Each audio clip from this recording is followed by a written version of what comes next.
YouTube, what's going on? It's Juan Gotti here with yet another Washington Commanders video, and in today's video, I'm coming on here to talk about some free agent wide receivers the Washington Commanders still can sign. So without further ado, let's get straight into today's video. But before we do, make sure you go down below, leave a like on this video, subscribe if you're new, and turn on post notifications so you get notified when I upload a video about the NFL, or in this case, our Washington Commanders.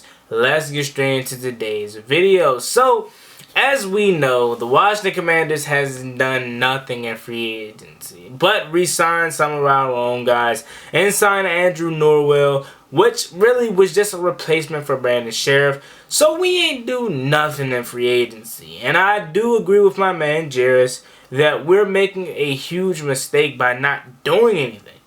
Like, this team, like I said in my previous video, is a quarterback away if we would have got a Russell Wilson, Aaron Rodgers, or Deshaun Watson or something like that, to where if we got one of these guys and we didn't do anything in free agency, we'll be fine with the talent on this roster, because I know those kind of quarterbacks can elevate the talent around them.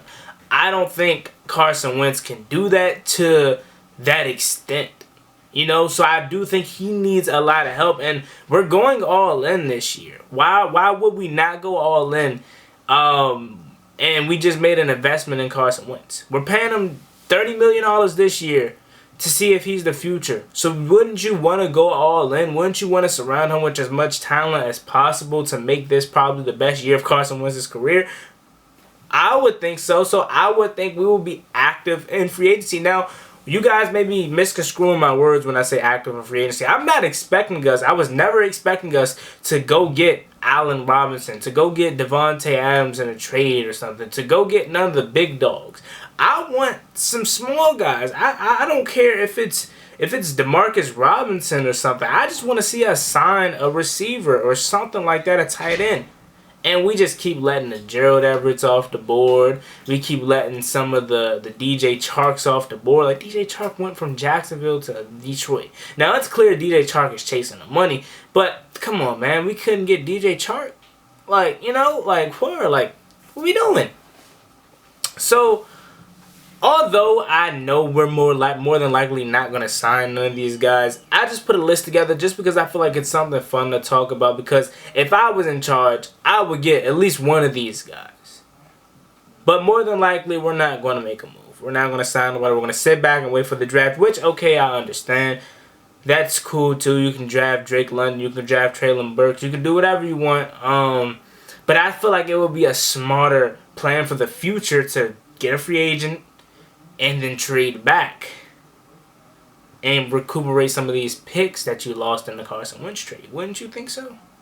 But let's get into this list. So it's just a couple players, because there's not a lot out there anymore. It's slim pickings. But number one on my list, Marquez Valdes-Scantling. I want Marquez Valdes-Scantling. I think he would be a really good number 2 wide receiver, a peer number 2 wide receiver alongside Terry McLaurin. You guys talk about that big body. He can go up and climb the ladder, but he's also a speedster too. He was really, really solid with Green Bay. Now, he did have some drop issues along with Allen Lazard too. So I guess everybody not named Devontae Adams had drop issues in Green Bay. But when he's on, he's on. I think Marquez Valdes-Scantling will be really, really solid. I don't care if we sign these guys to a 1-year deal. I'm not saying we got to sign to a long-year contract, but we're going all in, and that's clear by the decision we made for Carson Wentz. So, go all in. You know, so I think Marquez Valdes-Scantling will be really solid. Coming up on my another guy that I'm actually surprised we still haven't re-signed, and that's DeAndre Carter. As every day go by, I feel like we're not going to re-sign him. As we know, DeAndre Carter was really, really good for us last year in both the kick return game and as a pure receiver. I would even say he was probably our second best receiver. You could probably say, oh, J.D. McKissick playing running back was, but I think for me it would be Terry, DeAndre Carter, and Adam Humphries. I know it's probably Terry, Adam Humphries, and then DeAndre Carter stat-wise, but for me it would be DeAndre Carter as far as production. Because, again, he provided a lot of spark in the kick return game and as a spot receiver, as a receiver in general, being able to catch the ball across the middle, being able to take the jet sweeps and all that. I'm super surprised that he wasn't a bigger priority on our list. Now, he could very well be a priority. We could probably sign him after June 1 maybe if he's still around. But again, I'm just super surprised that we still haven't signed anybody, or signed him rather. The next person on my list is a guy that I've been asking for about months now. That is AJ Green. AJ Green, I think, would be the perfect number 2 wide receiver here. You can get him here on a cheap deal. He can bring that veteran leadership. He can show Terry the ropes. He can show De'Ami the ropes. He's AJ Green still. And you see what happens when he's healthy. When AJ Green's healthy like he was last year for the most part, he's still able to put up 500, 600 yards. That's all I want. That's all I want. Is 500, 600, 700 tops from my number 2 receiver to complement Terry. I mean, what? Adam Humphries had like 300 and he was like the second leading receiver on this team last year. That is terrible. I think AJ Green will come in here and do pretty well. And the biggest surprise is AJ Green, let's knock on some wood here. AJ Green was healthy last year. And he was still productive. I mean, yeah, AJ Green dealt with injuries and he got older, but you just still now, you're not going to forget how to play football. I mean, AJ Green is still AJ Green. And I think if he comes here with Carson Wentz, it would be really, really good. Another guy that I wanted to talk about, but I believe he got signed by the Eagles yesterday, was Zach Pascal. Just because I'm not really a big fan of Zach Pascal, but he played with Carson in Indy, so I could have made a little bit of sense there. But truth be told, I really wasn't a big fan of Zach Pascal. Another guy that we could talk about that I don't think they're going to do, or we're going to get, because even though he is coming off a terrible year and he can't stay healthy, it's still Julio Jones, and he's still going to command a lot of money. And I think that's out of Washington's price range at this point. But we can talk about Julio. I wouldn't mind taking a 1-year chance on Julio. I wouldn't break the bank for him, because again, he's proven for about like it's just seemed like we've been talking about Julio not being able to stay healthy going back to 2016. I don't know if that's the exact date, but it just feel like Julio's always been hurt for the past 5 years, 6 years, that I wouldn't mind taking a chance on Julio, but he can't command that much money, bro. Like, he proved it again last year that the dude cannot stay healthy. You remember all the hype that the Titans had coming into the season? Derrick Henry, Ryan Tannehill, A.J. Brown, Julio Jones.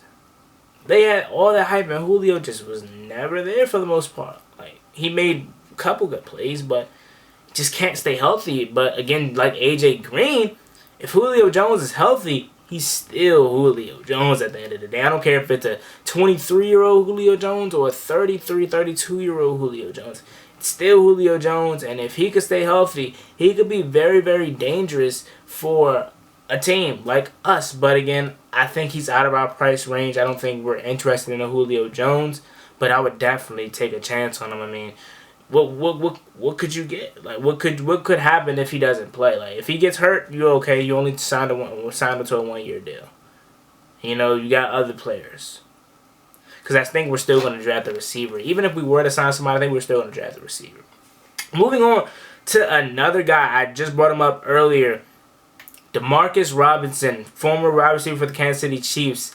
I really, really like Demarcus Robinson. I think he is pretty solid, and it could be a solid number 2, 3-ish on this team. He's 27 years old, so he may command a little more money than a normal receiver because he's young. But I really like Demarcus Robinson. He may not be that good, but since he played with Patrick Mahomes, you know Patrick Mahomes is a Russell Wilson, Aaron Rodgers, and elevates players around him and make them look better than what they actually are. Hence why I said if we would have got Russell Wilson, Deshaun Watson, Cam Sims would be that Demarcus Robinson. De'Ami Brown would be that Demarcus Robinson. Because those kind of quarterbacks can elevate players around them. You see what I'm saying now? And you get it? It makes sense? I'm hoping Carson Wentz could do that, but more than likely he's not going to do that. And the last player, Jawan Jennings maybe? I'm looking at the list. Like I said, it's not that much of a list anymore. But I guess like Traquan Smith is still not signed by the Saints, so we can get Traquan Smith. We know he killed us last year. Him and Marquise Callaway. Speedster. I know we don't want another. I know we don't want speedsters. We have enough of those. But again, if you're looking at the Traquan Smiths of the world, he's not going to cost you that much, so you can get Traquan Smith and still draft someone. So, there you have it. I mean, you have the guys like Odell, Deshaun Watson. Deshaun Watson's 30. I mean, not Deshaun Watson. Deshaun Jackson, he's 35. I don't think we want to take a chance on 35-year-old Deshaun Watson that can't stay healthy. Odell, he's probably going to go back to the Rams regardless. And he's coming off a torn ACL. Sammy Watkins is another guy that I would not mind having when he's healthy. He's really, really good too. He's only 28 years old too, man. So Sammy Watkins would be pretty good. T.Y. Hilton, for some reason, I could see us going to get a T.Y. Hilton just because obviously Carson Wentz played with him last year. He's 32 years old. He's pretty old. He's not the OT. He's not the same T.Y. Hilton from old back in his prime, but he still could show the young guys the ropes and be there. But another thing with T.Y., just like all the other old guys on this list, he struggled with health. God, I would love Jarvis Landry, but we know Jarvis is gonna cost a lot. And I don't think Washington is gonna budge or be interested in Jarvis Landry. But man, I would love Jarvis and Terry. That would be really, really good. But yeah, man, there you have it. That is my list. Again, not a lot to pick from anymore because Washington is just set back and ain't done nothing and let everybody come off the board. But out of all the free agents that's remaining at the receiver position, let me know which guys you would like to see us go out and get the most. As always, it's me and boy Juan Gotti. Like, comment, subscribe, help to the Washington Commanders. We're on the road to 4,000 subscribers, so make sure you guys hit that subscribe button if you haven't already. Thank you in advance. I'm out. Peace.